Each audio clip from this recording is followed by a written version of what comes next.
Welcome to the Cave, where tonight the Mishawaka Network will be providing for you another Mishawaka boys basketball game here in the Cave, oldest active gym in the state of Indiana. I'm Daniel Phillips. This is Matt Rendell here to my left. We're going to be bringing this highly touted big matchup to you here. You got the 6-15 Mishawaka Cavemen taking on the reigning state champs and the 18-4 St. Joe Huskies this evening. But before we do that, we're going to go ahead and kick things off to IHSAA Commissioner Paul Neidig with another weekly Commissioner's Corner.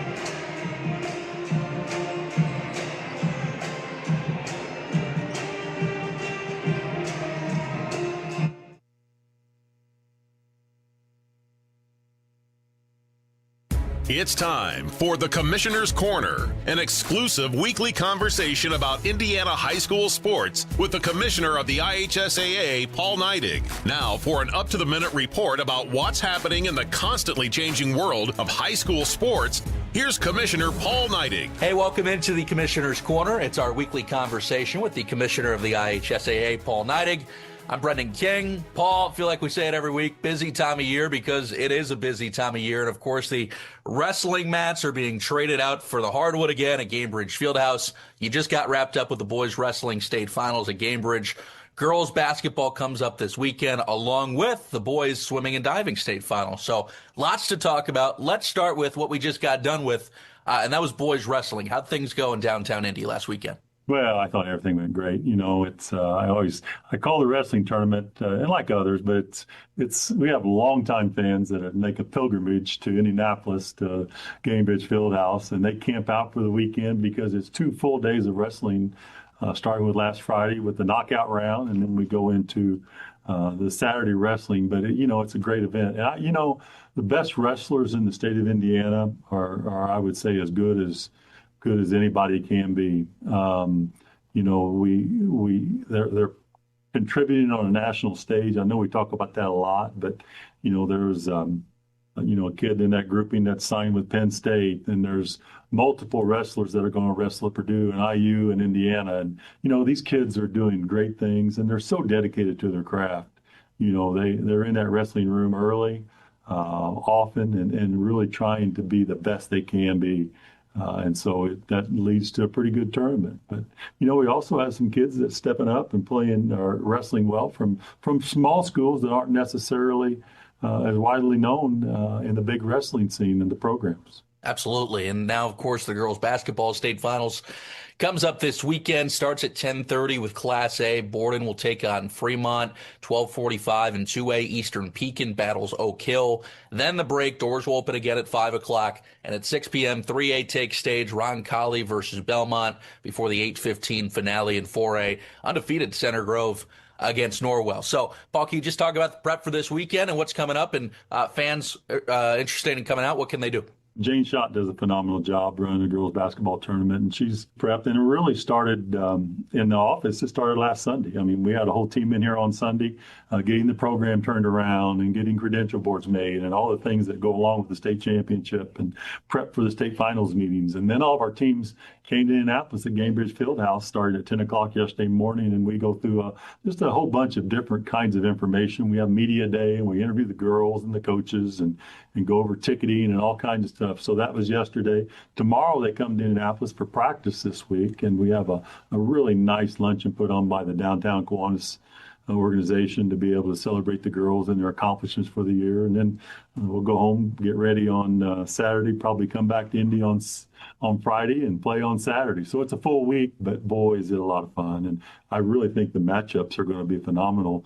From what I've looked at, I think they're going to be close. I don't think there's a blowout on paper, so to speak. And so I think it's going to be really a great weekend of girls basketball. Just the partnerships that you guys have and be able to put this on and give these kids the opportunity to play at such a spectacular venue. Can you just discuss the partnerships and what it takes to pull that off? Partnership with Pacers Fever Sports Entertainment is just phenomenal. But the one thing we always have to remember, that we're guests. It's like anybody else that's home. That's their home. That's where they practice their craft. And we're so thankful and that they allow us to come into their facility and use it to celebrate some of our biggest days in sport in the state of Indiana. And you know, from the person that we work with down there, they're just so nice, dedicated to what they do. They take their job serious. When you have to do that when you run such a large facility.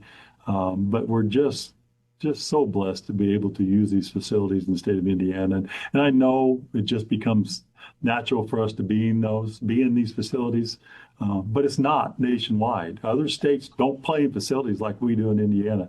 And again, it's a tribute to our partners. Paul Neidig, Commissioner of the IHSAA. It's the Commissioner's Corner. Paul, have a great weekend. We'll talk again soon. We'll talk soon. Thanks for listening to The Commissioner's Corner with IHSAA Commissioner Paul Neidig, and thank you for your continued support of the high schools in your community. All right, welcome back to the Cave. As I mentioned before the break, I'm Daniel Phillips. This is Matt Rendell here to my left. We're excited to bring this one here to you tonight. The St. Joe Huskies, 18-4 on the season, reigning state champs, taking on the 6-15 Mishawaka Cavemen here in the historic Cave. Mr. Rendell, what are the things you're most excited about regarding this matchup? Well, we just saw a top 20 team here on Tuesday with the Penn Kingsmen. Now you've got another team that's 18-4, has had a really great season, and they're coming in here, and the Cavemen have got to compete. We talked to Coach Cody before the game, and they've got to compete better than they have in the past, and so they've got to make sure to get to it, and that'll start with getting to our keys to the game here today as we get ready to go. And Daniel, we've talked to both coaches, kind of the messaging we expected, right? So we'll see here how they do tonight as we get ready to go. Let's go ahead and check out these keys to the game here. Starting off with having fun. That's something that Coach Cody has been preaching all season long, but especially in the back half as they've gone through this tumultuous losing streak the past 7 games or so.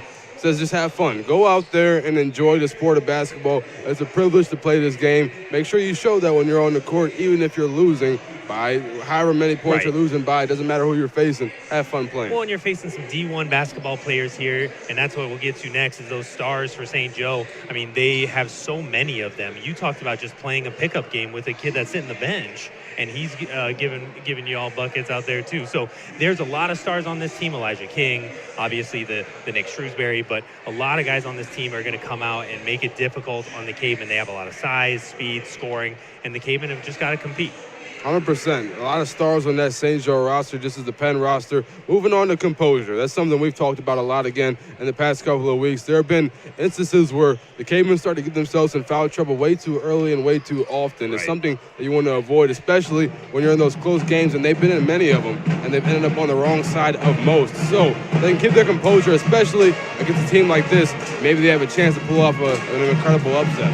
And then lastly, we talked to Coach Gaff there from St. Joe. They've got sectionals coming up, and he talked about this is a dress rehearsal, right? This is a chance for us to play on the same court we're going to have for sectionals here, and so they're going to get to do that in back-to-back games. This is the last game of the season for both the teams, and so St. Joe will be taking on the winner of that Mishawaka Adams game, as you see on your screen there, and to have a chance here to play on this court, play on these rims, play in this atmosphere is an advantage going into sectionals. 100%. It's something that they will definitely take into account and use their full advantage here tonight.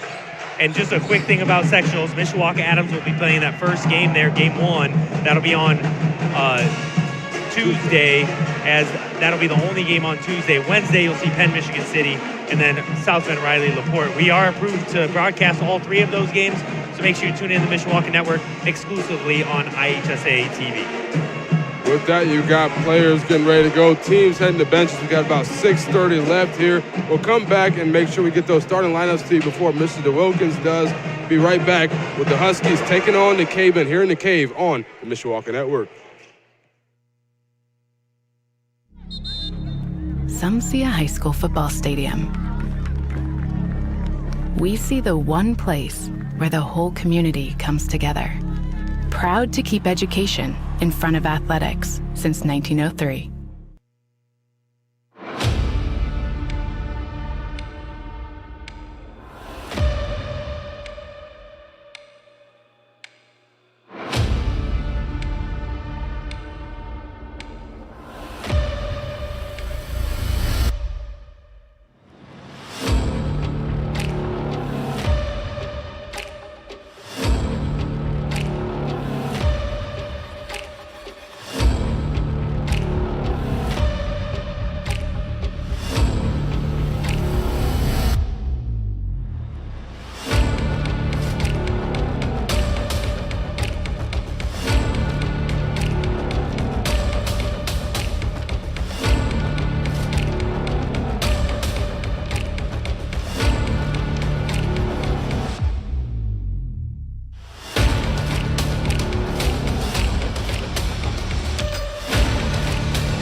Forte Waterproofing is celebrating over 60 years of satisfied customers.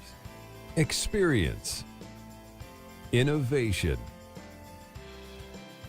hard work, confidence, pride, honesty, integrity, determined, committed to achieve excellence.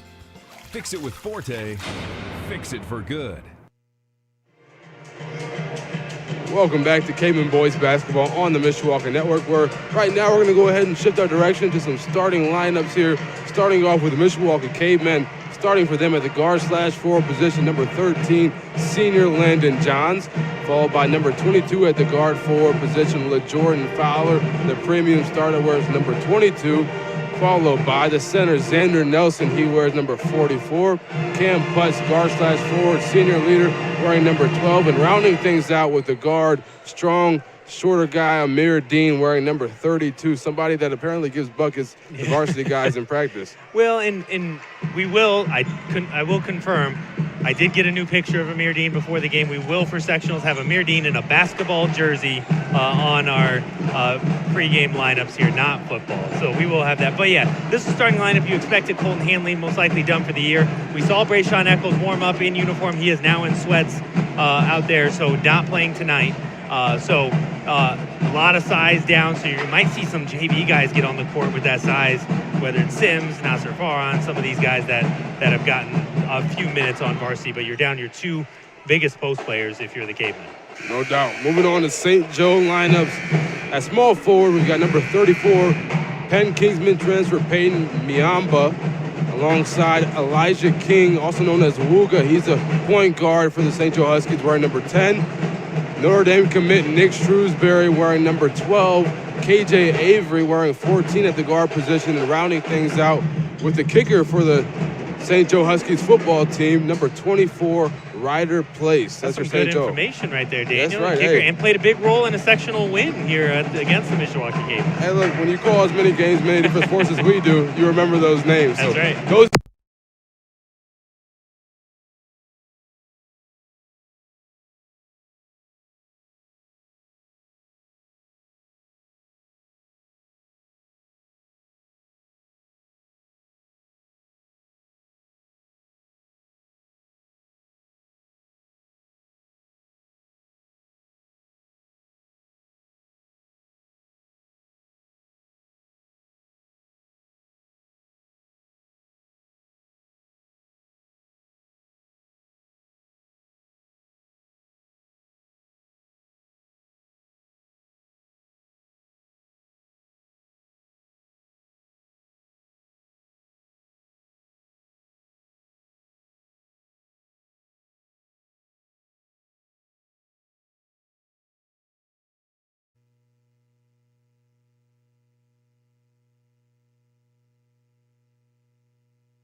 to the court, and please ask that you stand and join us as we honor America as the Mishawaka Pep Band plays our national anthem.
Thank you. And now, direct your attention to the court for the presentation of tonight's starting lineup, starting first with the visiting St. Joe Huskies.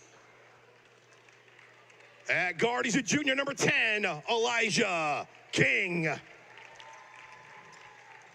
At guard, a senior, number 12, Nick Shrewsbury.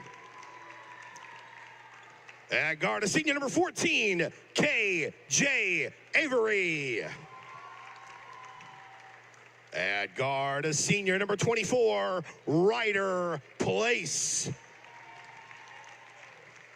And at forward, a junior, number 34, Peyton Miamba. The St. Joe Huskies head coach is Coach Eric Gaff.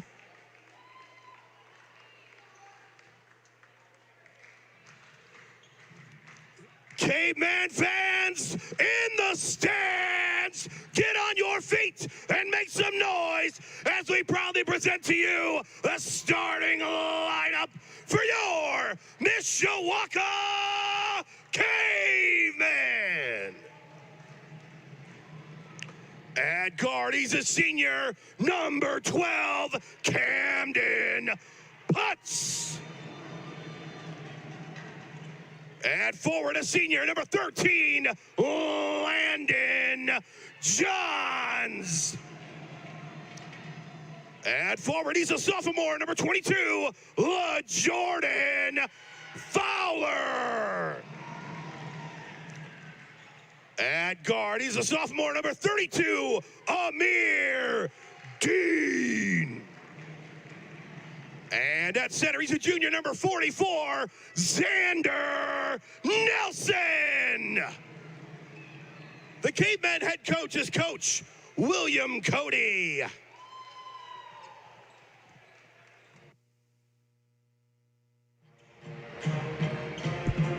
Mr. Jason DeWilkins always doing a wonderful job guiding you through starting lineups, national anthem, and more down there on the floor. Special thank you to him as always. But now, moments away from getting this thing underway here in the cave, the Huskies take on the Cavemen. We've got some good sportsmanship. You got Nick Shrewsbury giving LaJordan Fowler a fist bump as they're there for the tip. We are underway as the Cavemen win the tip here. LaJordan Fowler gets it done. Landon Johns and the Cavemen set up their offense. Jordan Fowler trapped, finds Nelson. Nelson, the bounce pass try to Putz, finds Johns instead. Bobble through the hands of Fowler. Backcourt save, but now in the hands of the Huskies. Going up strong and converting is Peyton Miamba, getting it done at the rim for the Huskies. And they're going to go ahead and call the over and back there on Cam Putz. It's not what you want. Well, I think they're actually going to call a warning on St. Joe for going over the line. I see now. But right there, this is too easy. You threw the ball away, a bad bounce pass inside by the Cavemen. You threw it away. You cannot turn the ball over against a team this good like that. Once again, getting it done now. Elijah King for the Huskies, striking fast at the rim.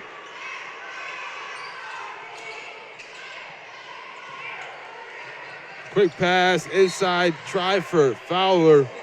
Tipped and deflected by Shrewsbury, out of bounds, Caveman ball.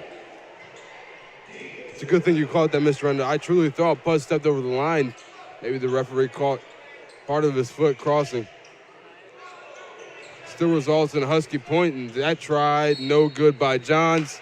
Again, they say off a Husky, it'll remain with the Cavemen.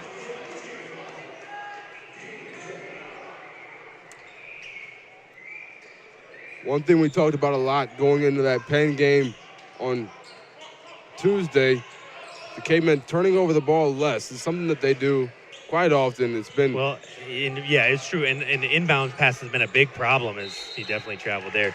The Cavemen have not been able to get inbounds passes to go, and they almost turned it over again, and then you turn over on a travel anyway. But, yeah, like you were saying, Daniel, you've got to turn the ball over. You got to take care of the ball, and they haven't done that so far tonight. They haven't done it very often, very consistently this season. It's something that has been one of their fatal flaws of the year. King outside, Shrewsbury bobbled through his hands Johns on the steal, and now Fowler all alone. Shrewsbury tried to go ahead and make a highlight play, but Fowler gets it done. Easy two. First two of the game for the Cavemen. 4-2 with 6:40 left. And that's what you needed for the Cavemen. You needed a quick, easy score. And place, a lot of contact. They will call it.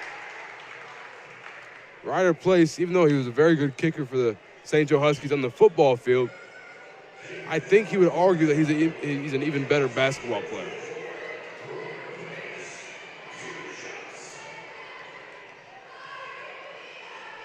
The Huskies obviously having a lot of success the past few seasons under Coach Goff. This place misses that first free throw. State champions over Indianapolis Addicts last March. Looking to run things back this year. She goes 0 for 2 at the free throw line. And they lost some obviously really good players, but they brought in a few more, so they're able to have a good competitive team against some of the best teams. Nice finish by Landon Johns. Absorbs the contact and rolls right into the hoop for 2.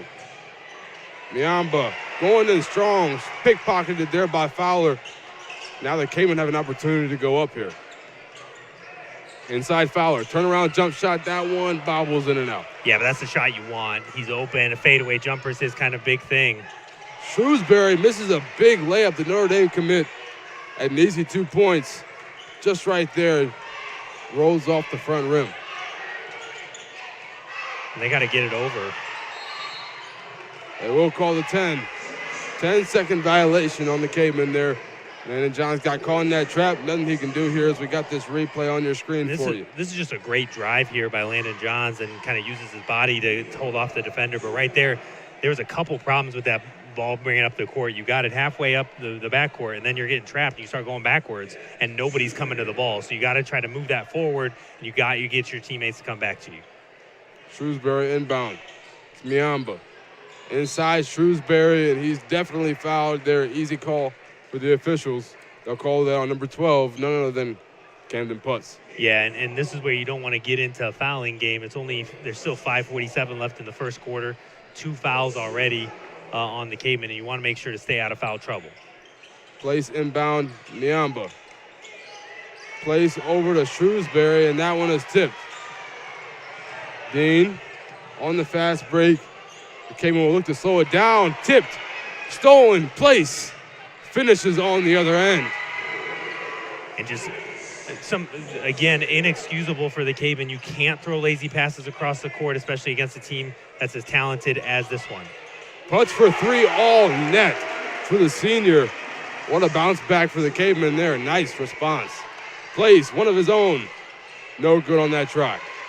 And you've wanted to see this from Cam Putz all year. He hasn't had his shot going, but there he took it confidently and got it to go. Finish try by Johns, a little too heavy on the try. Pickpocketed by Fowler, who runs into the official.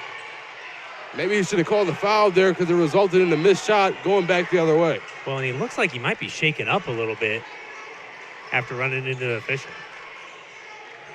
Miamba from downtown, no good off the front rim, going the other way. Fowler seems to be okay. Starts off slow, goes fast, finishes. Euro step, the bucket counts. Great play there by LaJordan Fowler, getting all the way to the hoop, getting it to go, and the foul. And one opportunity here for the sophomore. And you can see it here. He got that rebound, just took it down the court, because we're going to have some subs there. Great foul there, and he just went right to the hoop. Not a ton of contact, but he drew that contact. He went hard at the rim, and he got it to go. And so that's a big play here for the Cavemen. This is a little bit kind of similar to Tuesday night against Penn. Cavemen had the lead in the first quarter. Can they sustain a game? Converts on the free throw there. Following the foul, we've got 2 guys checking in. Both of them just handled the ball. It's King, the shot pops up and flows right through. And that's a tough break right there. That hit the wire, and that should not have counted. Once you hit the wire, it doesn't count. Driving in, tough finish, and fouled. That's Braylon White there, checking in just a minute ago after LaJordan Fowler was fouled. He checked in alongside number 22, Ethan Roseman. And let's see if we can see this three-pointer. Here it is. It goes up, and watch this hit. It hits that wire. You can see it move a little bit. Once it hits up there, shouldn't have counted, but it counts. Refs didn't call it. First free throw is made there by Braylon White. That shot there hitting off the back gutter and popping right through. It looks like that Tyrese Halliburton game winner in the Eastern Conference Finals last year. Amir Dean now. Gets trapped, avoids it, passes it around the perimeter. Shot fake, Fowler. Shot fake again, goes up. That one's no good. Pops into the hands of Shrewsbury. And now Roseman gets packed at the rim. A second try there. Nick Shrewsbury gets fouled. And that was a great play, timed up perfectly by LaJordan Fowler, but none of his teammates were back yet as the fast break was on. Go ahead and take a look at this one here. Highlight play nonetheless by Fowler, but getting another try. And I didn't see a lot of contact there. They called that on Amir Dean. I just don't know that there was much of a foul there as Shrewsbury got that to go. Landon Snyder will check into the game for the first time this evening as Amir Dean will take a seat.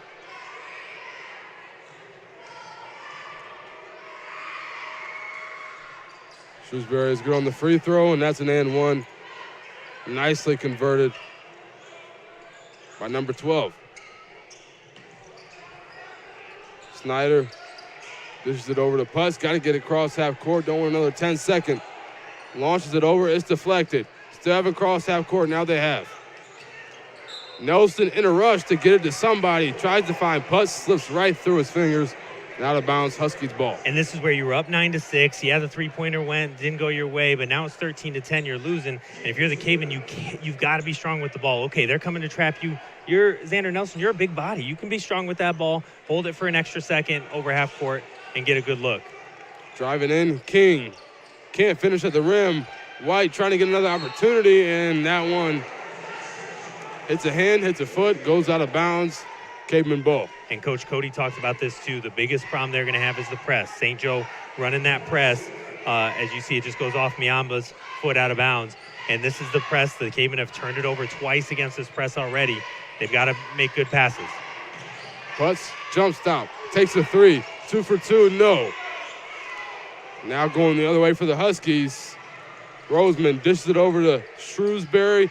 Roseman finds an open King, no good. He usually hits those shots.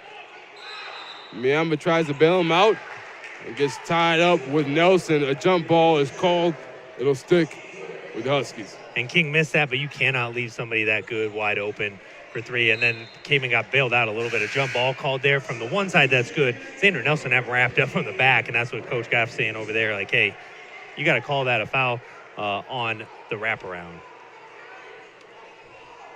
Officials decide to call it a jump ball. It's Ethan Roseman, the inbound. Shrewsbury, tough shot contested, no good. Brandon Peters checked into the ball game, can't secure the rebound. Shrewsbury again, and loose ball fouls going on. They're going to call that on Landon Snyder, say he pushed them, and it's going to be some free throw shot. Yeah, and that's where those fouls we talked about. Still 2:54 to go here in the first quarter. Now you're at 5 fouls. Any foul here from the Cavemen now is going to send St. Joe to the line, and it's definitely not what you want with this much time left. White nails the first free throw, and when you also think about it in comparison to the fouls that the Huskies have committed so far in this first quarter, they've only committed one up to this point. Nails both free throws there, makes it 15-10. They're going to call that out of bounds. I'm surprised that wasn't called a blocking foul. I mean, White didn't have great guarding position, got into the body of Snyder, but they're going to say it went out of bounds, and it'll be turnover to the Huskies. A timeout called by the Mishawaka Cavemen. We'll take a timeout here as well. 15-10 in favor of the St. Joe Huskies with 2:48 to go. We'll be right back here with some more Cavemen basketball here on the Mishawaka Network. Some see a high school football stadium. We see the one place where the whole community comes together. Proud to keep education in front of athletics since 1903. Welcome back to the Cave here, fresh off the break. Timeout called by Coach Cody. Probably a wise one here, and we've got the pep band. If you haven't heard it yet, we certainly have. Makes our jobs a little bit tougher, but a lot more fun, adding to the atmosphere in the Cave. Absolutely. And this is the last pep band of the year for them. No pep band in sectionals next week, so and a fun night for them to finish off the year. Inbounded to Roseman. Takes his time, uses just let space. that thing bounce 3 times. Quick move, crossover on Pete, drives in, decides not to go up, kicks it out to an open King. Can't hit again, but Miyamba goes back up, tipped around, no good. 2 opportunities for the Huskies, 0 points as a result. Johns finds Snyder. Off the screen, thought about pulling up, decides to pass it to Fowler instead, who passed it to Johns. And they're gonna go ahead and call that an offensive foul. It's going the other way. And I don't know how that's even possibly an offensive foul there. That's just a pretty basic screen and roll there. LeJordan Fowler was pretty set. Like, yeah, he rolled, but he wasn't rolling into the guy. Often you see that when I roll and I'm trying to box you out, and he's not trying to do that. And that just seems like a pretty weak call here early in the game. Roseman now working on Pete. They're going to call that a traveling violation. He certainly took more than 2 steps on that one. It'll go the other way. And then you got a couple things going on here. King doesn't have his groove yet, so he took an extra shot there. Coach Cody didn't like it. They just gave him a warning over there, Coach Cody. So gotta be careful if you're the coaching staff. Kevin Puss checks in for LeJordan Fowler, finds Johns on the inbound. Pete now working across half court. That one is intercepted. Going the other way, and not exactly slammed home, but it went through the basket. So points given there, converted by KJ Avery. Yeah, his first shot of the game. It wasn't pretty, but it went in. Foul called on the reach on King. You see here the interception there by Avery. Takes it the other way. Tries to yam one. Pops up into the air, but still Hold through in. the basket. Sometimes you just need to get the bounces go your way. After the reach and foul, they'll try this inbounding thing again. Putts to Johns. Driving in, slips. Yeah, that's tough. Try to find Putts there, just way off. Well, and right now you need to clear that spot on the court. He slipped already. He fell. I'm surprised nobody. There we go. They're getting the St. Joe coach out there doing that job. But right now, if you're the Cavemen, you've got to – the turnovers are killing you. You're giving up some fast break points, but you aren't getting shots up at the hoop. That one, unlucky sometimes. You slip. It happens, right? But if I'm Johns and I have KJ Avery guard me next time, I'm going to put up a tough shot because Avery's getting that arm out. And if I get up into that, that's an easy call. And so I'd be careful. You don't want to get your arm too far out there. And if I'm Landon Johns, I might try to take advantage of that next time down the court. Brandon Pete, after the turnover, takes a seat, and it's Trey Eccles who gets worked to by Roseman all the way to the basket for 2. Yeah, and that's not what you want. Trey Eccles into the game for the first time. Another turnover. It's not a great pass there by Cam Putts. A little bit of a rush job. Stolen by Roseman. Miyamba tries the 3, no good. And right now, if St. Joe was hitting some three-pointers, they'd be up a lot. They haven't hit. Eccles, quick shot, running as he shoots it. And a foul on the ground, a loose ball. It's in favor of the Cavemen here. Yeah, and that was just a good job by Xander Nelson. He got good position, and he went up strong for that ball because then once that St. Joe player, that was 42, Braylon White, tried to go had to go through him to get that ball. So a good job getting position there by Nelson. Initially looking for Johns, finds Nelson on the inbound, and that one is tipped by Shrewsbury. Clearly, it'll stick with the Cavemen here. Well, and again, we talked about it last game, but the cardinal sin of basketball is they catch one dribble, pick up your dribble, and Xander Nelson did that there, and then nobody was open. So Cavemen got to do a better job getting the ball into open spaces and running their offense. Johns. Avery still sticking out that hand, that arm rather, as you said. Yeah, you see, and then, like, you don't want to do it from there, obviously, but scramble for the rock. And Landon Johns dives on it. They blow the whistle. Jump ball, possession arrow in favor of the Cavemen. And here, right here, what you see on the defense there by St. Joe is they're coming off that screen and roll, that screen and pop, whatever you want to do there, and they're hedging very hard on that. And so what you have to do is you got to be ready to kind of cross it over, go back the other way, because they're hedging out hard. They're getting that trap, and that's what's causing some of these problems. Snyder, that one, another errant pass, but slips through the hands of White and out of bounds. Well, and that was Snyder making the right play, but he doesn't have the size to get it over that defense. He knows the guy's open on the opposite side of the court, but he's got to find a better way, whether it's a jump stop, ball fake, whether it's just pulling it back out, but they've got to find a better way, and there's a lot of contact there. Lob deflected by Miamba, intended for Nelson there. And Camden Putz, I think, is doing the right thing here, saying, hey, we got to get together. We got to figure out a better way to get this ball in bounds. And if they're going to play that hard, you got to do something backdoor.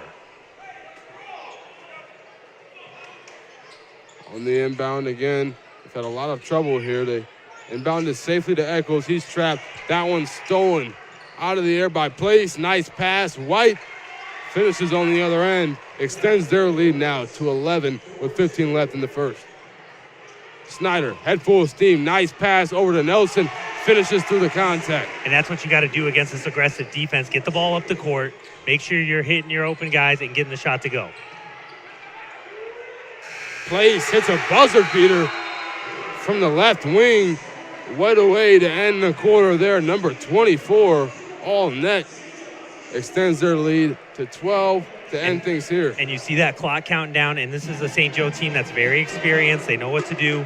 Hit a guy in the corner, three-pointer right at the buzzer, go up 12 into the second. Easy money there for the Huskies. It's 24-12 after one. We'll be back at the start of the second quarter here on the Mishawaka Network. Forte Waterproofing is celebrating over 60 years of satisfied customers. Experience, innovation,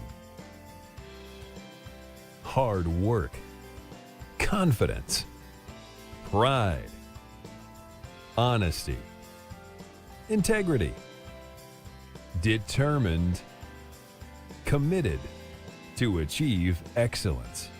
Fix it with Forte, fix it for good. Some see a volleyball match. We see a student athlete learning how to be poised under pressure. Proud to keep education in front of athletics since 1903.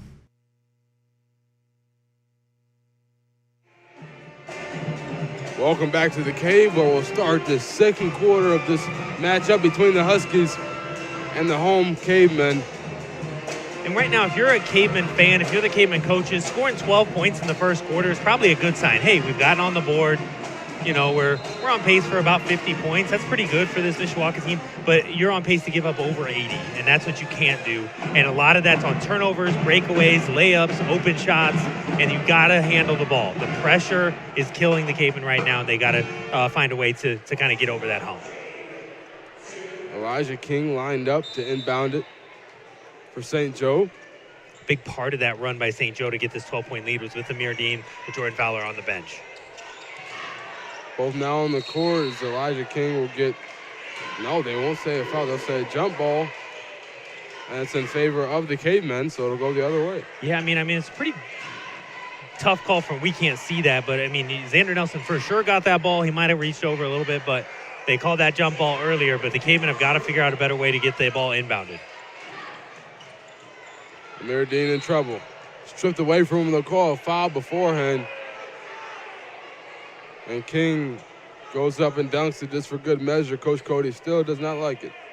Well, and now they're talking about maybe even an excessive play there at the end by Elijah King, trying to go up for that dunk after the whistle was blown. So just got to be careful out here if you're the Cavemen. But I think that's getting into those aggressive traps. You can draw some fouls on St. Joe. They're not a super deep team. Snyder in trouble now in the backcourt. Dean finds Fowler. They get it across safely. Nice hesitation by Putz. Can't finish at the rim. Bobbled around. Last touch Huskies. It's Caveman ball. And that's a great move by Cam Putz. Let me ball fake at this three-point line. I made one earlier. I drive in. I have an open layup, and you got to convert those. On the inbound is Dean. That one nearly swatted away. Nice job fielding it there by Snyder. No good on the shot. Tipped around and fielded by Avery. The Huskies going the other way. They've been solid in transition there, but not that time. Not a great pass there from Avery. No look. Try to be flashy. Doesn't work out. Can he make up for it with the pull-up J? No, he cannot. No good. Clinks into the hands of the Cavemen. No good, and there's no question that was no good because of a foul on the arm by Cam Putz. He got away with one there. Putz tries to take the screen, but it's too late. Looking around. Snyder now. The Cavemen want to get some points on the board, down 12. Just over a minute into the second quarter here. And open LaJordan Fowler, catch and shoot. No good, rolls around the rim. Decides not to go down for him. Shrewsbury absorbs the contact, no good on the bucket try, but he's got 2 free throws at the charity stripe. And that right there was just a good look on the offensive end by the Cavemen. A cross-course pass. LaJordan Fowler had the ball, had a good looking three-pointer, didn't go. But then you don't get back on defense. Shrewsbury's going to get up the court real fast. Easy call there. First free throw is true for the senior. Checking in for the Cavemen, Landon Johns. LaJordan Fowler will take a seat. Well, and that's just foul trouble, and that's what you can't have if you're the Cavemen. LaJordan Fowler in foul trouble. Second free throw, no good. A foul called after the missed free throw there. Avery, when boxing out, pushing a Caveman, and he'll go ahead and take a seat as White will check out. And that was place. Really good positioning there by Putz on that rebound to be strong, get the ball, and make the defense go through you. Putz finds Johns on the inbound, trapped, looking for something, and timeout called. Wise one by Coach Cody. They've got 6:33 left here in this first half. 25-12, 13-point favor for the Huskies so far. Go ahead and be back quickly after this 30-second break on the Mishawaka Network. Some see a wrestling match. We see a 6-minute lesson in grit. Proud to keep education in front of athletics since 1903. Back just like that in a hurry. We've got 25-12 here in the Cave in favor of the Huskies. The Cavemen handling the pressure not great as of right now. Band playing there, one of the great songs in Pep Band here. It's been I went down after the Penn game talking to some of the Penn athletic department and coaches, and they said, was that an actual trumpet player playing? And it was. A really good job by the band here playing some of the great Pep Band tunes. Long pass on the inbound to Dean. He's guarded by Shrewsbury. And the aggressiveness on defense, you're going to have to cause some chaos in the middle there. Maybe have them run into their own players, things like that, as the Cavemen are going to have to set some better screens. Putz driving in, the finish no good. Shrewsbury, head full of steam, nice pass, place, lob off the backboard, and slammed home by Nick Shrewsbury. What a play there by the St. Joe Huskies. They knew it right away, got it up at the rim.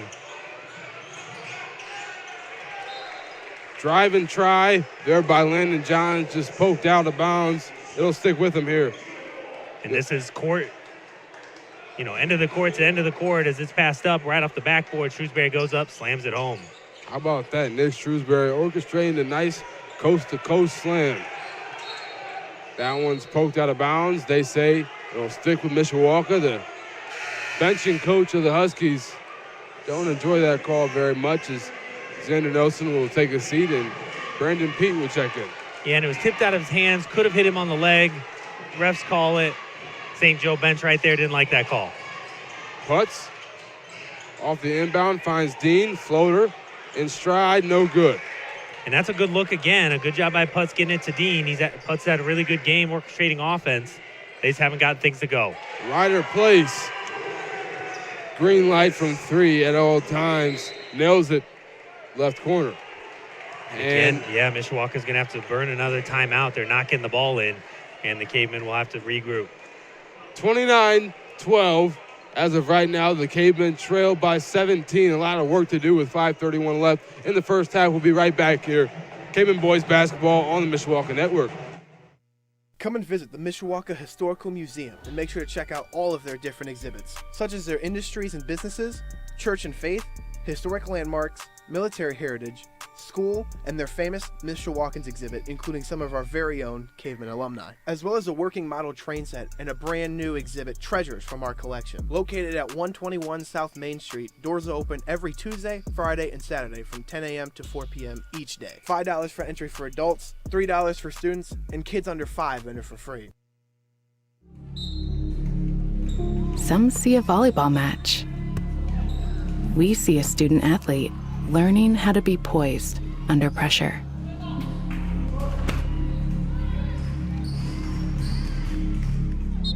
Some see a high school football stadium. We see the one place where the whole community comes together.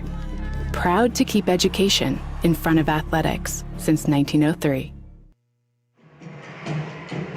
Welcome back, folks, to Caveman boys basketball on the Mishawaka Network, where we've got 5:31 left to play. Mr. Rundle, you and I conference during the break and found out that there's been a 24-3 run in favor of the St. Joe Huskies. At one point in the first quarter, the Cavemen were ahead 9-6.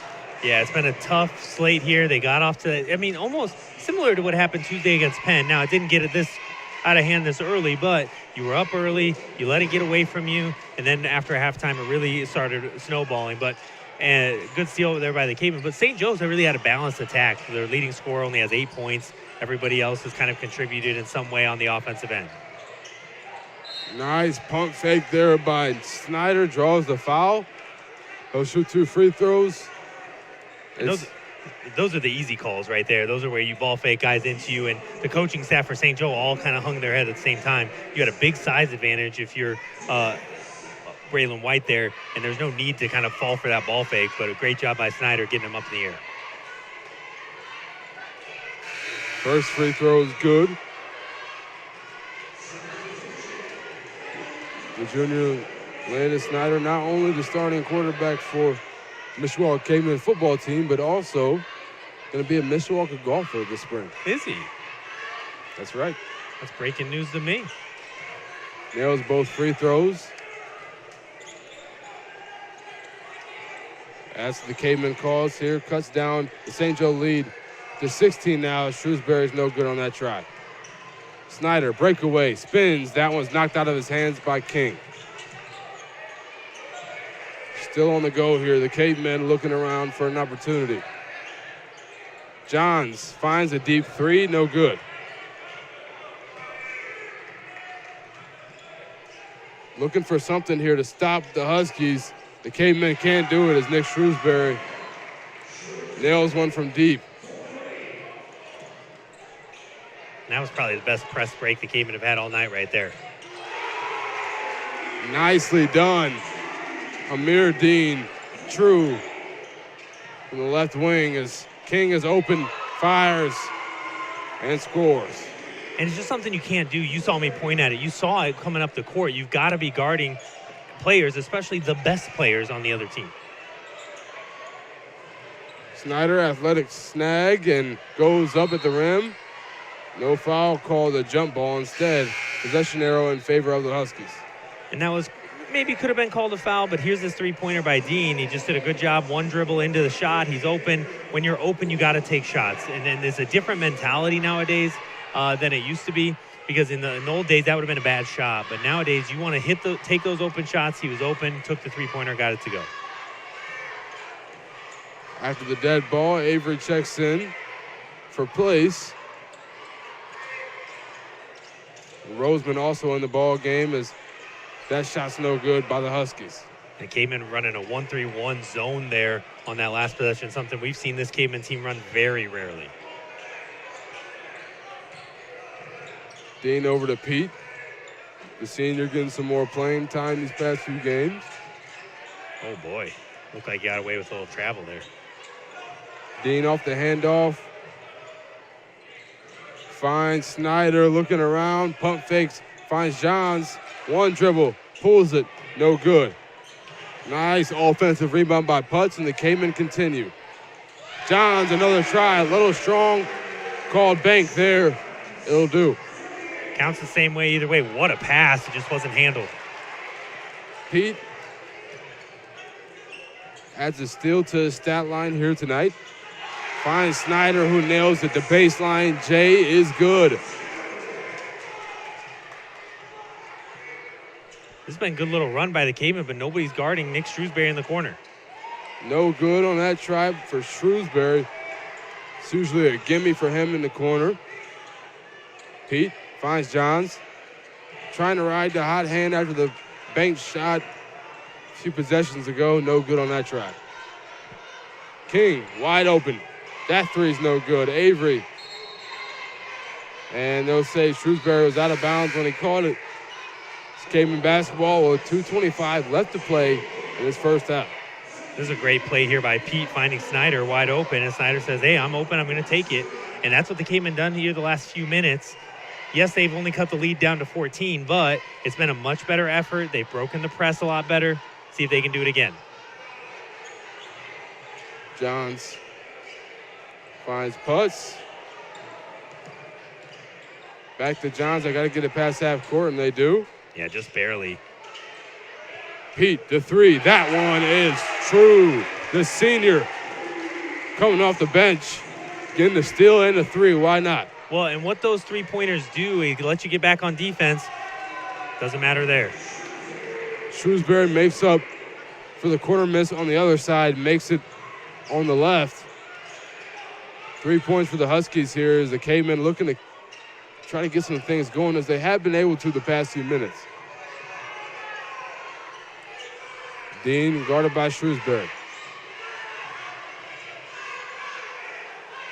Snyder now. The Cavemen only down by 14 in better position than they maybe could have projected going into this game here.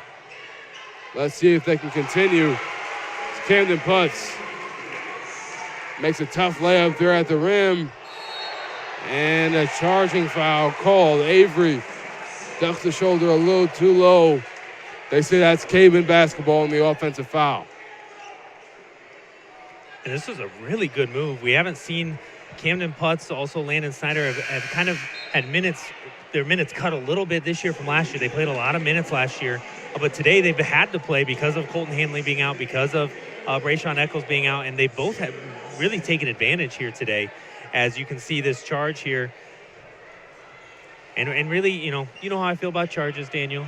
But when you lower that shoulder, when you extend those arms, those are when they're going to get called. And you could see very clearly there, he kind of lowered it into him. Avery gave him kind of that shoulder to the chest, and a good job selling it by Cam Putz. Johns finds Snyder on the inbound, and the Cavemen have some time to work with, but not much. Pete pickpocketed. And that's an easy layup there for Roseman to extend the lead. And that's unacceptable there. You got to get the ball up the court, and you cannot turn it over like that as they turn it over again. Place keeps his dribble, says, why not? I'm open. And this true has been working all night long. If it ain't broke, don't fix it. He's got 11 tonight. And that was a 5-point swing in the matter of seconds as they turn it over again. Xander Nelson not able to hang on to the basketball there. Slips right through, out of bounds. The Huskies have 41 seconds to work with here before the end of the half. And might I add, they are ahead by 17.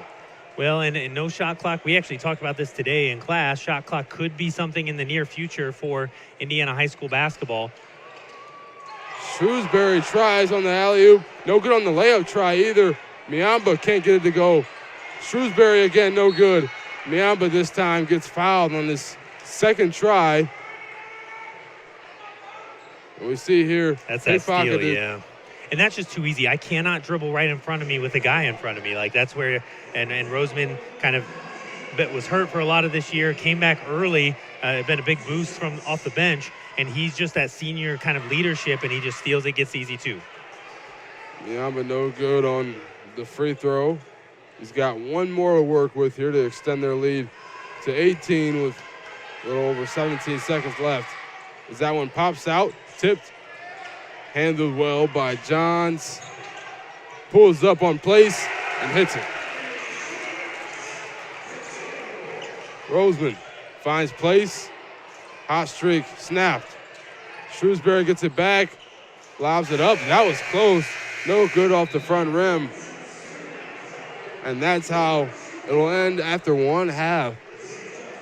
As we advance into halftime, 44-29, a 15-point lead for the Huskies, the visiting team, not playing up to probably their full potential here in the Cave. Hoping to come back in the second half and show a little bit more of that star power we've seen all season from them. The Cavemen handling the pressure a little bit better. Let's see how they do in the second half. We'll be back with some halftime stats here on the Mishawaka Network.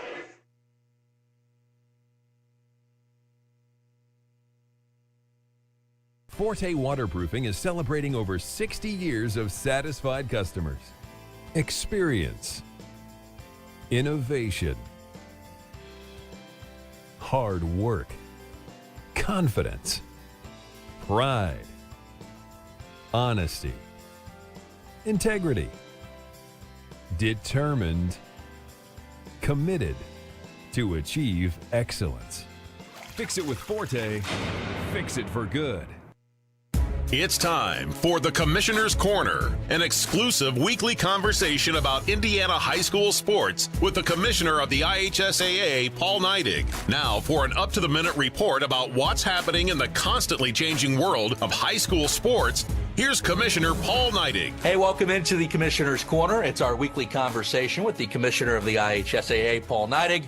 I'm Brendan King. Paul, I feel like we say it every week, busy time of year because it is a busy time of year. And, of course, the wrestling mats are being traded out for the hardwood again at Gamebridge Fieldhouse. You just got wrapped up with the boys wrestling state finals at Gamebridge.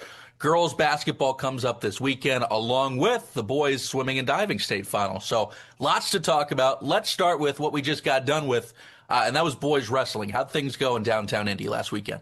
Well, I thought everything went great. You know, it's I call the wrestling tournament, and like others, but it's we have longtime fans that make a pilgrimage to Indianapolis to Gamebridge Fieldhouse, and they camp out for the weekend because it's 2 full days of wrestling, starting with last Friday with the knockout round, and then we go into the Saturday wrestling. But it's a great event. And the best wrestlers in the state of Indiana are I would say as good as anybody can be. They're contributing on a national stage. I know we talk about that a lot, but there's a kid in that grouping that's signed with Penn State, and there's multiple wrestlers that are going to wrestle at Purdue and IU and Indiana, and these kids are doing great things, and they're so dedicated to their craft. They're in that wrestling room early, often, and really trying to be the best they can be. And so that leads to a pretty good tournament. But, we also have some kids that's stepping up and playing or wrestling well from small schools that aren't necessarily as widely known in the big wrestling scene in the programs. Absolutely. And now, of course, the girls basketball state finals comes up this weekend, starts at 10:30 with Class A. Borden will take on Fremont, 12:45, and 2A Eastern Pekin battles Oak Hill. Then the break, doors will open again at 5 o'clock, and at 6 p.m., 3A takes stage, Roncalli versus Belmont, before the 8:15 finale in 4A, undefeated Center Grove against Norwell. So, Paul, can you just talk about the prep for this weekend and what's coming up, and fans interested in coming out, what can they do? Jane Schott does a phenomenal job running the girls basketball tournament, and she's prepped, and it really started in the office. It started last Sunday. I mean, we had a whole team in here on Sunday getting the program turned around and getting credential boards made and all the things that go along with the state championship and prep for the state finals meetings. And then all of our teams came to Indianapolis at Gamebridge Fieldhouse, started at 10 o'clock yesterday morning, and we go through just a whole bunch of different kinds of information. We have media day, and we interview the girls and the coaches and go over ticketing and all kinds of stuff. stuff. So that was yesterday. Tomorrow they come to Indianapolis for practice this week, and we have a really nice luncheon put on by the Downtown Kiwanis organization to be able to celebrate the girls and their accomplishments for the year. And then we'll go home, get ready on Saturday, probably come back to Indy on Friday and play on Saturday. So it's a full week, but boy, is it a lot of fun. And I really think the matchups are going to be phenomenal. From what I've looked at, I think they're going to be close. I don't think there's a blowout on paper, so to speak. And so I think it's going to be really a great weekend of girls basketball. Just the partnerships that you guys have and be able to put this on and give these kids the opportunity to play at such a spectacular venue. Can you just discuss the partnerships and what it takes to pull that off? Partnership with Pacers Fever Sports Entertainment is just phenomenal. But the one thing we always have to remember, that we're guests. It's like anybody else's home. That's their home. That's where they practice their craft. And we're so thankful and that they allow us to come into their facility and use it to celebrate some of our biggest days in sport in the state of Indiana. And you know, from the person that we work with down there, they're just so nice, dedicated to what they do. They take their job serious when you have to do that when you run such a large facility. But we're just so blessed to be able to use these facilities in the state of Indiana. And I know it just becomes natural for us to be in these facilities, but it's not nationwide. Other states don't play in facilities like we do in Indiana. And again, it's a tribute to our partners. Paul Neidig, Commissioner of the IHSAA. It's the Commissioner's Corner. Paul, have a great weekend. We'll talk again soon. We'll talk soon. Thanks for listening to The Commissioner's Corner with IHSAA Commissioner Paul Neidig, and thank you for your continued support of the high schools in your community.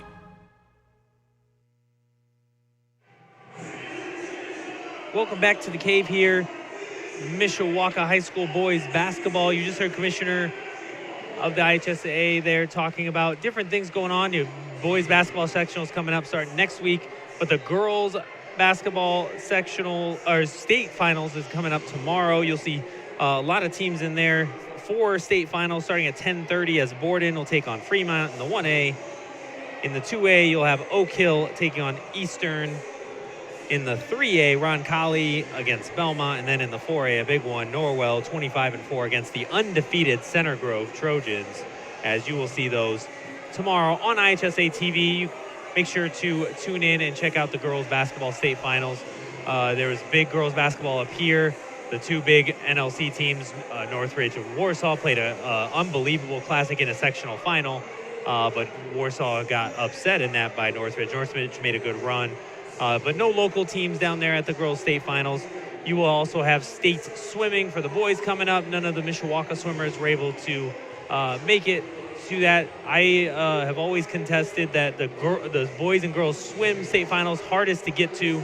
You have to win your sectional pretty much in order to get to state. No regional, no semi-state. So there's that. On your screen, you've seen some stats there. As the Mishawaka Cavemen have actually shot the ball really well. 8 of 15 from 2, 4 of 9 from 3, and 3 for 3 from the free throw line. St. Joe has shot a little bit worse, actually, in terms of percentages, but they've gotten a lot more shots up, including 7 of 18 from 3, as the St. Joe Huskies lead 44-29 here in the Cave. We're going to take one more break here, and Daniel Phillips, Matt Rendell will be here to bring you the second half from the Mishawaka Network.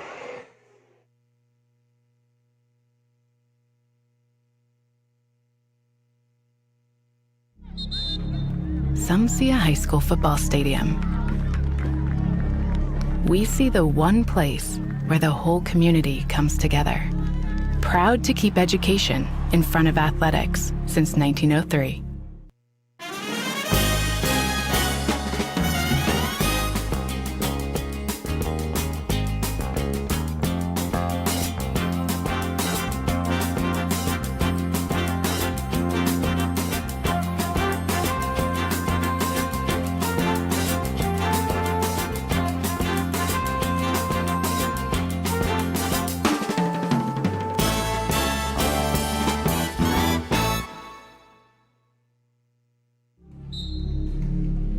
Some see a volleyball match.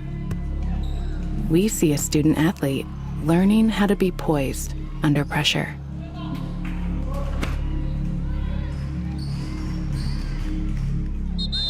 some see a high school football stadium.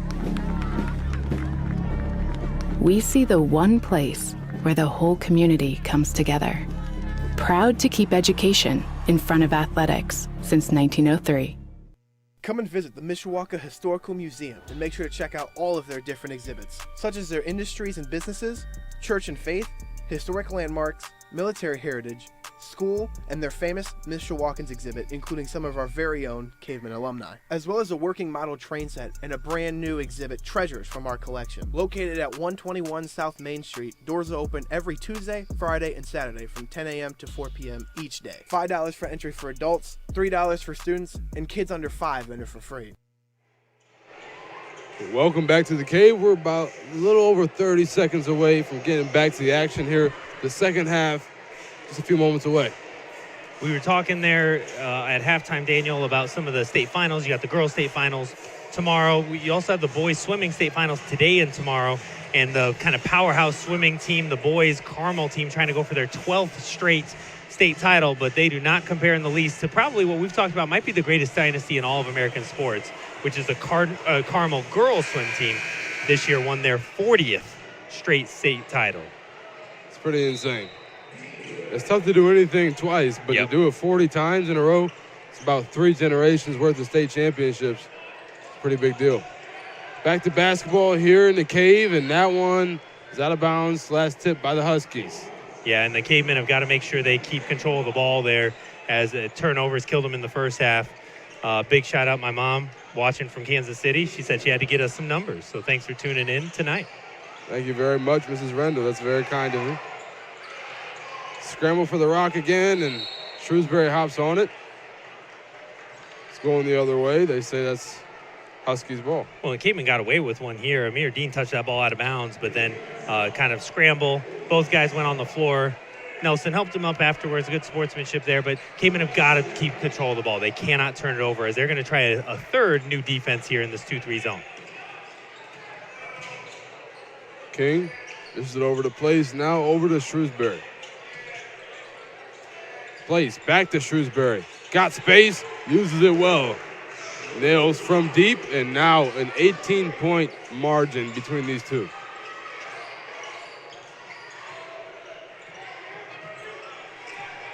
Two-3 zone will give and take away as there's another turnover. Ryder Place, pickpockets, and goes and lays it up on the other end with ease. Johns trying to waver through this traffic. The pressure has been killing the Cavemen all game long. Pass it right into the hands of Shrewsbury, who says, hey, go ahead and stand under the basket for me. Let me throw it down real quick. 22 points. They lead by coming off of a crazy first couple of minutes here. About 1 minute 4 seconds, and you see this here. Johns is like, business decision. I'm not going to go ahead and do that. And that's not what you want there when you're the Cavemen. Coming out of halftime, you had cut it to 14, 15 points. You were like, okay, we're in this. We've got a chance to kind of make a run. And then right out of break, you give up 3-pointer wide open out of your 2-3 zone. 2 turnovers, 1 for a layup, 1 for a dunk from a Division I basketball recruit there. And it's the stuff that Coach Cody said is really not acceptable. Hey, we've got to take care of the ball. Right now, not keeping track, points off turnovers. I mean, right now you're talking about just the breakaway points off turnovers, at least 10. We've already had 4 in the second half. It's not what you want to see here. Again, a lot of things that you can do differently. The main thing you got to keep in mind and be put a lot of emphasis on, don't turn over the basketball. Yeah. I mean, if you think about this, we are literally less than a minute into the second half, and you've already given up 3 turnovers and 7 points. It's not where you want to be. Let's see if the Cavemen can find some footing here. Off the inbounds, Johns. Waves off Putz. Says I'll work on plays myself and get past half court, and he does. Johns, turn around. Jump shot, no good. Rebounded sloppily by the Huskies. The Cavemen have got it back. Fowler, shot no good as he leans away. Out of bounds, they say, poked away by Snyder. Last touch, Cavemen. Huskies basketball here. And you can see this replay. Putz scrambling for the basketball there. Great job, scrappiness taking advantage of that sloppy rebounding by the Huskies. And two pretty good-looking shots. That fadeaway jumper by both Fowler and Johns are ones that you've seen them make it with some consistency. Driving in. They say the ball belongs to the Cavemen after that tip. My apologies. Misspoke there. And empty possession nonetheless. King stepping through, gets fouled, no bucket. They say it's on the ground. Well, one of the refs counted it. One of the refs didn't. One of the things we talked about, continuation, very different between high school, college, NBA. They've actually changed the college one to be more similar to the NBA continuation. So they're going to stay on the floor. Inbounded. King has some space. It's on line just short off the front rim. Miamba finds Shrewsbury, loses his dribble. Camden Putz and the Cavemen are loose. Tries to get it inside. It's picked away. Steps right into the passing lane. Shrewsbury's got an opportunity. Gets high up in the air. Finishes with his left. And this is where he's really got the Cavemen now on they're kind of on their heels. He's got 19 points. He's really taken over in the second quarter into the second half now. Snyder guarded by King. 10 on 10. Johns now finds Nelson. Tries to drive through, makes a bad pass intended for Snyder. Stolen by King. Avery. Easy buckets there. I mean, that's going to be there every single time on that breakaway. Like you said, they score so much off breakaway points in transition. And that one's off a foot of a Husky and going the other way for the Cavemen. And the Cavemen going to make a few subs. I mean, you see that pass there. That's just Andrew Nelson. That's a lazy pass. He's not even looking at his man. He's trying to just pass to a space, and then St. Joe's right there. And so the Cavemen have got to stop turning over the ball. Putz will get it in bounds to Snyder. Finds Putz. They've got 4 guys in the backcourt here, the Huskies. Applying a lot of pressure. This is going to be 10 seconds. They get it across just in the nick of time. Snyder finds Putz, decides not to pull up for the 3. Snyder driving in, can kick it out to Eccles, he will. That 3's open, no good. Off the back iron, somehow they get it back. And Nelson does not capitalize on the offensive rebound. The Huskies breakaway, place, easy money. And it is really rolling downhill right now for the Cavemen as St. Joe is taking complete control of this game as they're inching closer to that 35-point second-half lead. Across the court, Putz to Nelson, who bombs the layup there, and Snyder will make up for it. The end one opportunity. The junior goes up, rises up, finishes at the basket, and now has a free throw to top it off. The Cavemen really needed that. They hadn't got many shots up at the rim. Nelson had a good look, didn't quite get it to go, and then a great job inside here by Landon Snyder. Ball fake again, go up, get fouled, and get the 2.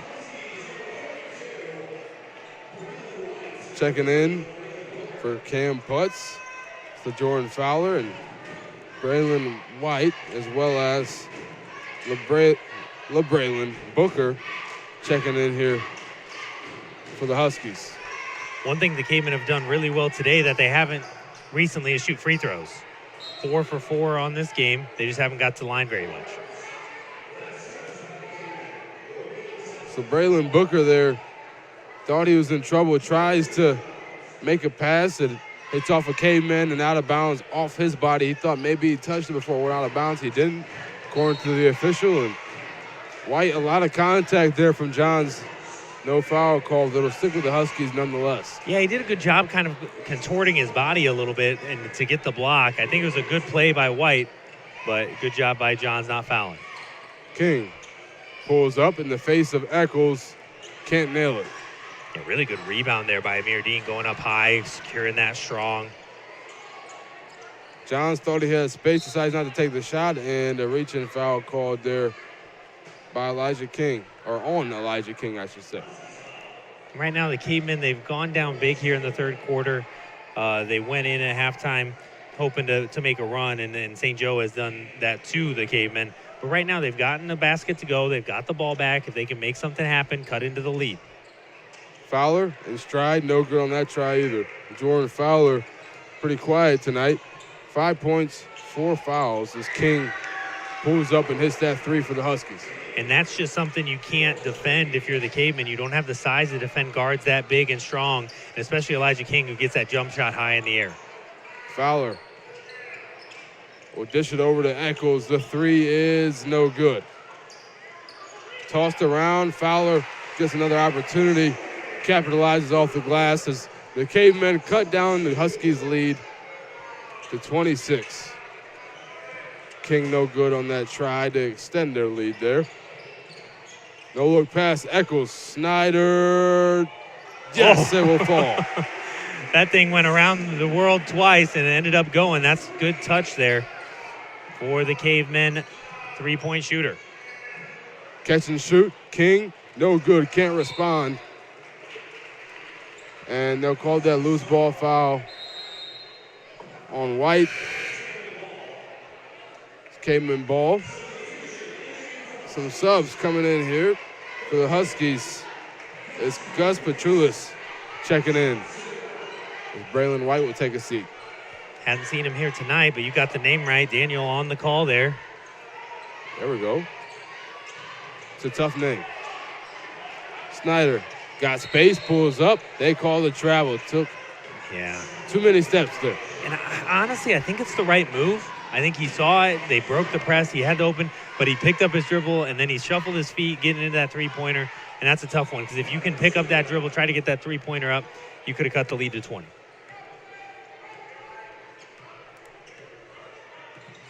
Looking around here, driving in. Roseman kicks it out.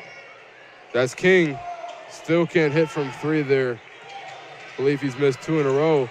Some nifty handles there, aside from the end from Johns, results in a turnover, and King redeems himself at the rim.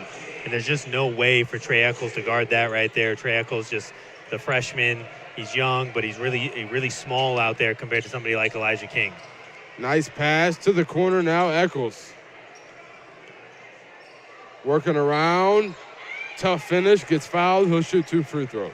Pretty easy call there. I think it was a weird play, but a pretty good play by Trey Eccles. He hadn't hit his threes, so he kind of ball faked. He drove around, saw an opening, drove into the lane, and just couldn't quite get it to go. And this is where, if you're Trey Eccles, there's not much you can do. Maybe try to take a charge there. Elijah King just dribbles right around him. Easy 2.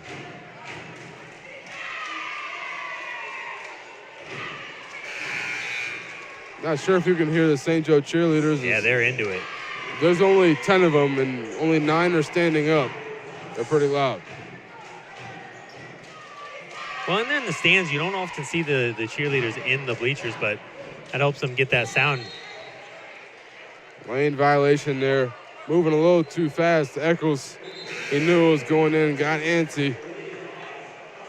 That's too bad. It was a good-looking free throw. He has that really high arc on his shot, and sometimes that can cause your team to get lane violation. And we're going back to a 1-3-1 here on defense, but this time is the way they want it. LaJordan Fowler running that baseline position at 1-3-1. And Fowler called it out. He was telling Eccles, get to the corner, and Shrewsbury was surely at the corner. Nails the 3 as LaJordan Fowler, tough finish. Can't get it to go there. Roseman quickly over to Petrulis, driving baseline, gets tipped. It's a turnover. Caveman steal. Snyder thought about the drive, calms it down. Deep 3, Eccles. No good on that shot. I don't know if that's the shot you want if you're Coach Cody. Trey Eccles now 0 for 4 from 3. Petrulis tries to finish there, no good. Rebound, Miamba. His teammate gets it done for him. Miamba's had a pretty quiet night, but he got that rebound, got it to go. That helps extend that lead to 29. Dean, tough finish, no good. Fowler's there to get it going and make up for it. He's now got 9 points tonight, and it's 67-40. We're not seeing Ryan Eckert do what he usually does. Yeah, he's not even paying attention. Nick Shrewsbury, no good on that 3. Trying again, no good. Off the missed shot by Booker. It's Miamba getting it to go. Eccles in trouble. He's trapped. finds Fowler, and it's off the knee of Snyder, who regains it in stride and rises up for that layup. Cuts down the lead now to just 27. Roseman pulls up, fades away, nails. The Huskies lead by 29 once again. Fowler goes up, tough finish, no good. And the foul's called. On a really late foul call Very there. late. As Roseman's had a really efficient game. You see him here pulling up for 2, gets that to go. He's only taken 4 shots, made 3 of them. I think all of them except for that last one have been on fast breaks. So he's had a really nice night off the bench. He's played really well. Maybe a foul there, but the ball was already rebounded by the time they called that there. They'll call that blocking foul on Shrewsbury. Fowler will hit the first. We got some subs for the Huskies. Miamba's taking a seat. Avery will check in. Well, Shrewsbury, that's his 3rd. Surprised they're leaving him in there. Second free throw is also good for Fowler, so he'll take a seat. Landon Johns will check in his place. Only 10 seconds. See what St. Joe does here. Roseman, jump stop. Bachulis from 3, no good. Try to match Ryder Place with a buzzer beater of his own. Can't get it done. That's how the 3rd quarter will end. One more chapter left in this story here between the Huskies and the Cavemen here in the Cave. 71-44 here on the Mishawaka Network. Some see a coach sending a runner home. We see a mentor guiding a student athlete into the future. Proud to keep education in front of athletics since 1903.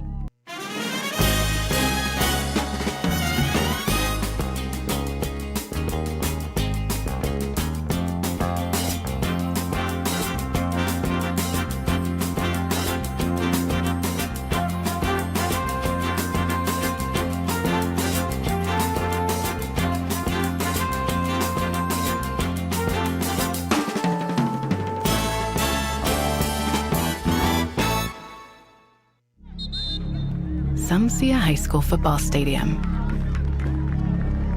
We see the one place where the whole community comes together. Proud to keep education in front of athletics since 1903. The Cavemen trailing by much more than they would like here going into the 4th quarter, but they're playing against the number 11 team in the state. 4 losses to their name, and the Huskies, once they get going, they're tough to stop. Nonetheless, obviously, you'd like to eliminate some of those mistakes as far as turnovers. Ball security is so important. And foul trouble, when you've got LaJordan Fowler, your best player, in foul trouble with 4 already, it's not where you want to be.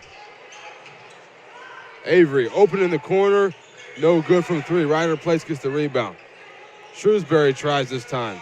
He's no good on his 3 either. Putz lobs it over. It's Pete. Settles it down. Finds Snyder. Takes a dribble. No good. Just short. Place. Nice pass. Miamba fights to the contact. Easy bucket. I mean, that was definitely looked like a foul there on the Cavemen. They didn't call it because Miamba used that big body to get that up and good, but definitely got away with one. That's a foul called there. They'll call it on Ryder Place. Take a look at this replay here. You see Place driving in. Nice pass over to Miamba. Fights through the contact, lays it up, and in. Maybe not as bad as it looked in real time, but when you're giving that contact up and jumping in the air, they're going to call that a lot. Pete, inside, nice pass. Dean, nice finish. Yeah, really good roll to the basket there, and then a really good finish. Sometimes the Cavemen have got the ball in those positions, haven't finished, but that time they did. King, driving baseline, gets it to go there. Elijah King with 15 in the game as Pete makes an athletic play, but saves it to the wrong team. Shrewsbury driving in, gets fouled. And that's a foul on purpose there by Cam Putz. Just kind of swiped down at it, knew he didn't have the defense set up, as he just kind of swiped down at the ball, got the arm, as he'll go to the bench. And Camden Butts will take a seat after committing that foul. Yeah, and Fowler back in the game. He's got 4 fouls, and right now he's guarding a much bigger player. Yeah, just try to keep the hand up, not foul. Results in a bucket for Peyton Miamba. Johns lobs it over to Snyder, who finds Fowler, drives baseline, just can't finish on the layup. Gets fouled, gets his own rebound, goes up.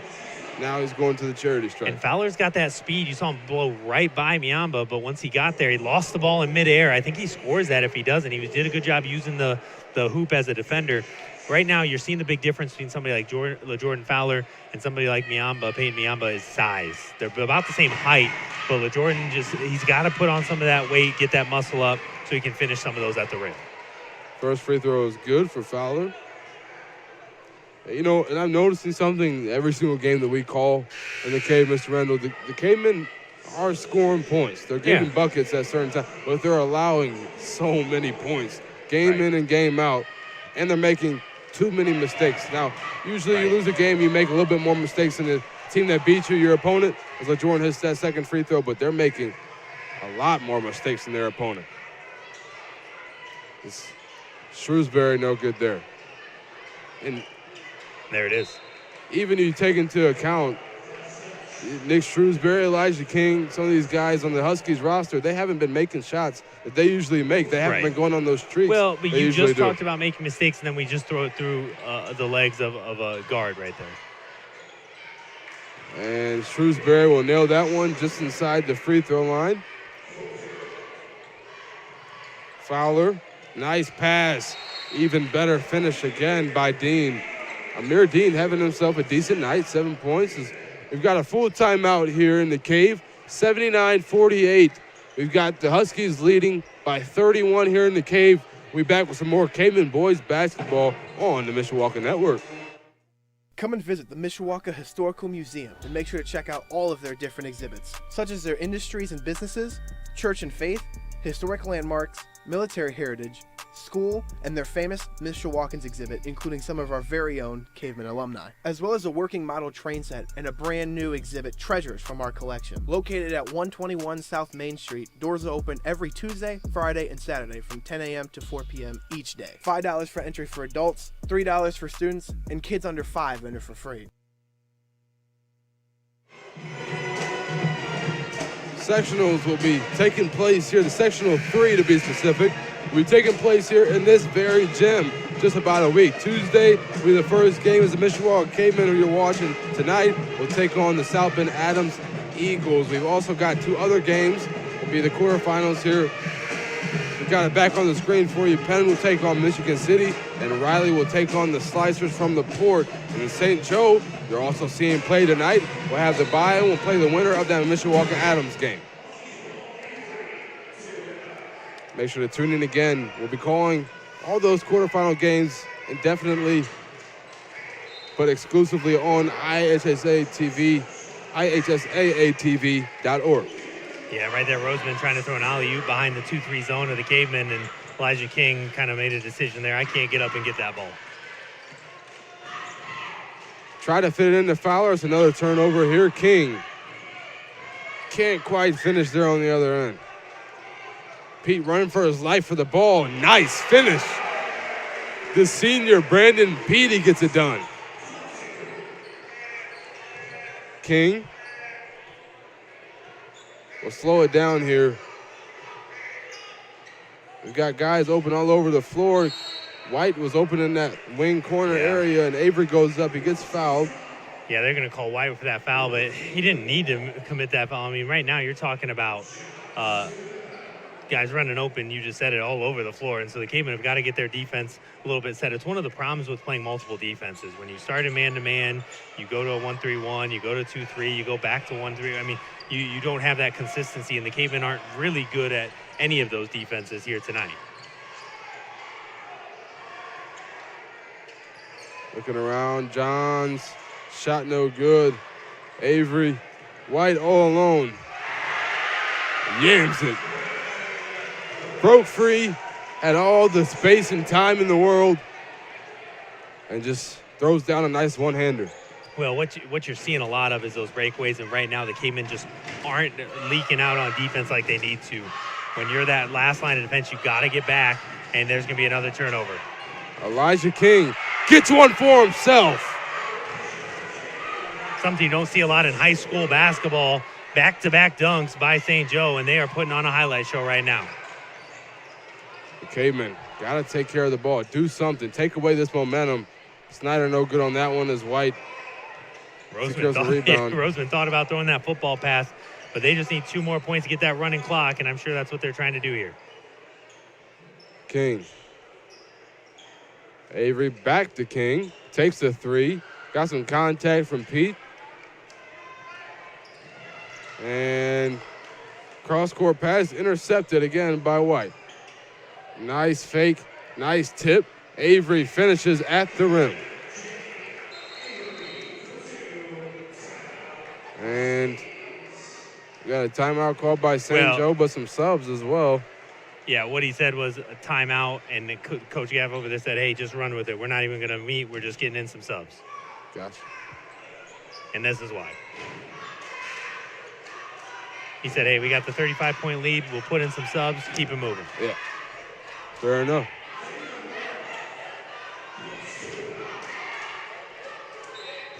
$85-50 is the score.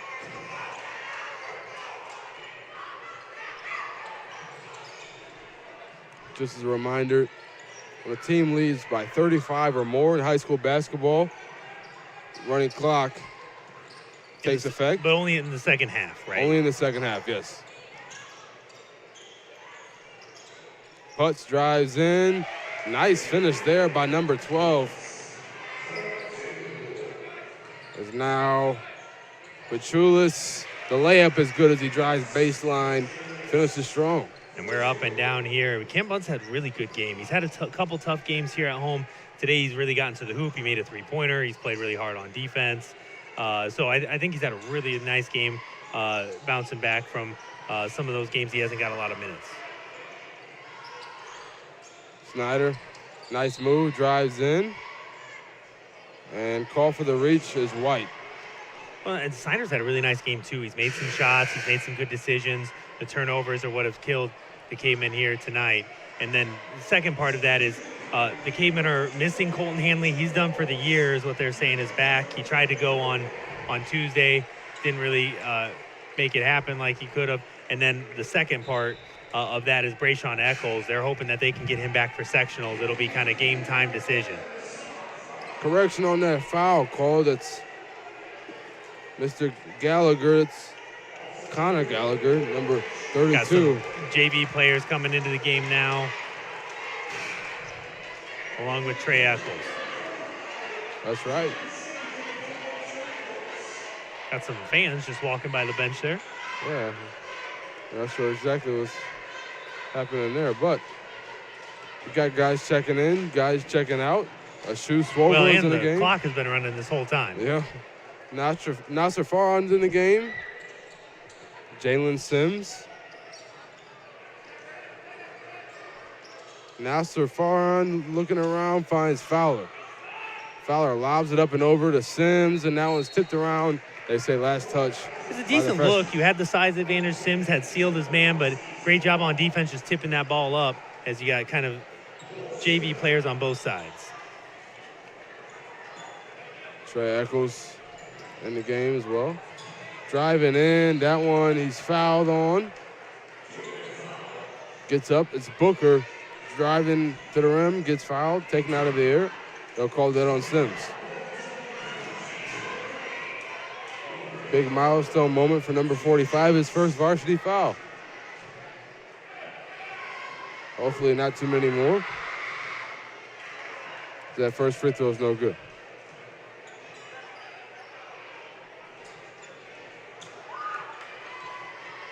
.107 left to play. Second free throw, no good. Going back up, Gallagher gets it to go. Yeah, now just no box out there, and that is going to fall into his lap, an easy 2 as it's turned over again by the Cavemen. Booker got an opportunity, finishes strong, gets it to go. Yeah, really nice touch there, spun that thing in. and that gets them out to the 90-52 lead.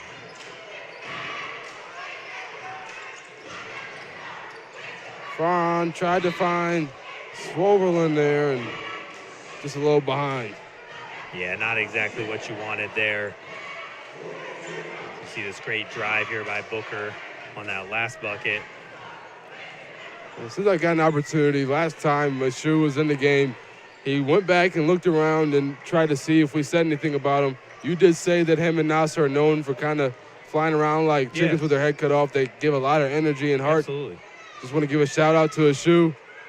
He's one of the leading guys on that JV squad, looking to make some noise in varsity soon. The best thing you can say about any player is they play hard, right? Like, if you go out there and play hard, that'll get you minutes, and they do.